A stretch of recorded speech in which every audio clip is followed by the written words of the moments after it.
partners is always taking place. Whether you're conscious of it or unconscious of it, it doesn't stop these polarizing energies from interacting with one another. And whether you're a man or a woman, just because you're a woman, you're not always giving one energy. And just because you're a man, you're not always giving another energy. At this rate in the game, men and women have swapped energies back and forth dozens of times, and they do dozens of times every day as they interact with one another.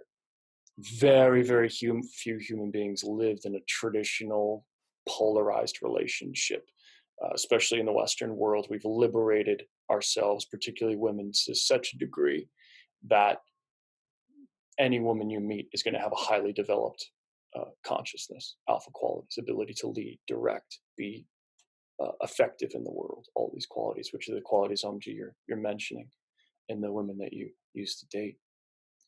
Now, Amji, what you also described is that you've dated a new woman who's soft, and you're asking how you can you're wanting to withhold yourself because you're feeling there's this energy flowing from you towards her, right? Like an emotional flow. That emotional flow of energy is traditionally what we call the feminine flow. I use the term omega to describe that because it's not bound by just women, and you're a perfect example of that. You're in this dynamic and you can feel a tendency to want to flow emotion to your partner, flow emotion. And that can happen organically, and you're going to attract a certain woman who has the bandwidth capacity to receive that, to be polarized as consciousness as you become that, as you give that. And you can have a beautiful relationship like that. There's nothing wrong about it.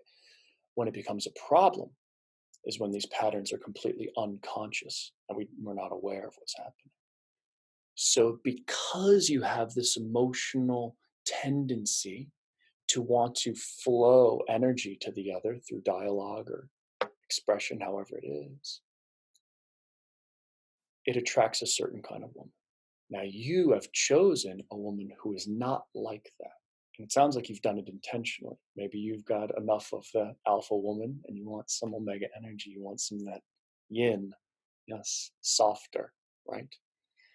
So you've got it, and you're intuiting already. If I start flowing this thing to her, it's not going to be for her.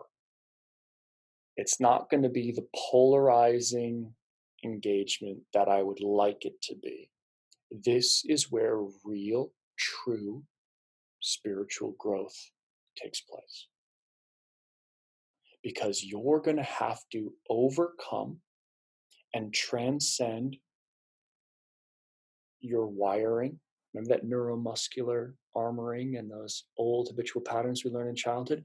That's on. That's your hardware. You're going to have that hardware for the rest of your life.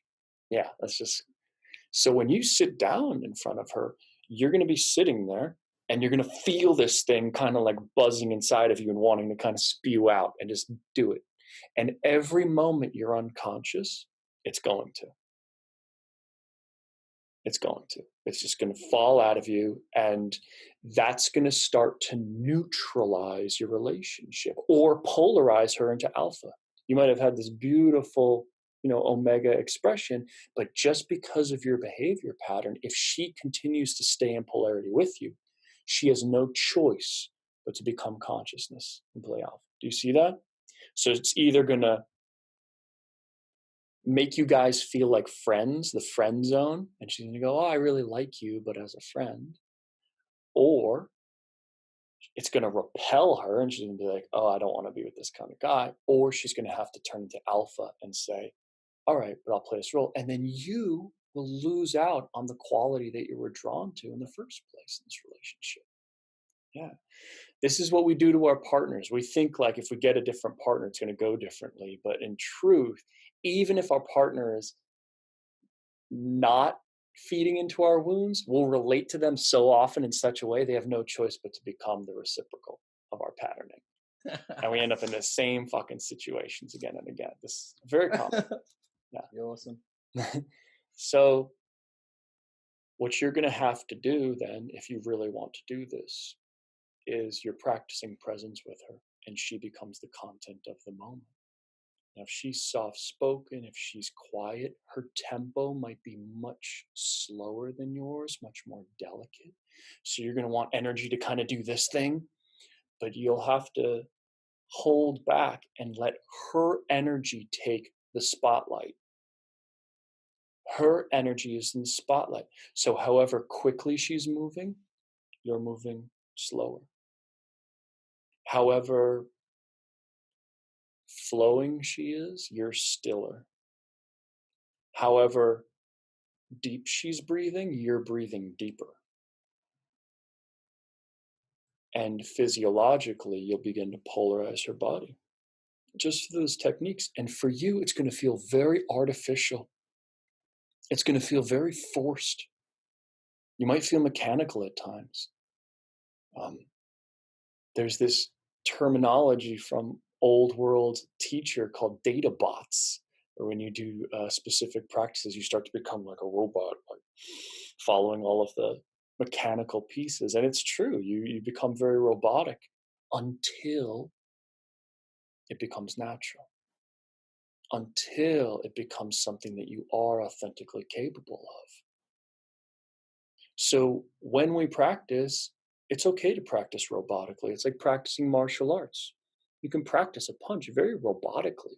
You can just slow down the motions, go through the movement, just repeating pattern, repeating pattern, repeating pattern. And that's what we do on our meditation cushions when we sit and we become still. We observe the tendency to want to fidget or emote, but instead we just observe and we be still. We learn to breathe deeply into the belly. We exaggerate these features so that when we're in the real moment, when you're in the cage, the punch just comes naturally. It's organic, it's spontaneous, it's real, it's real. But if for a time period it feels very forced, that's your resistance to being alpha with an omega partner. You will feel your resistance in that moment, and your practice is stillness, presence, breath. She's the content of the moment, moment to moment. Observe your discomfort with that and embrace it, but celebrate it at the same time.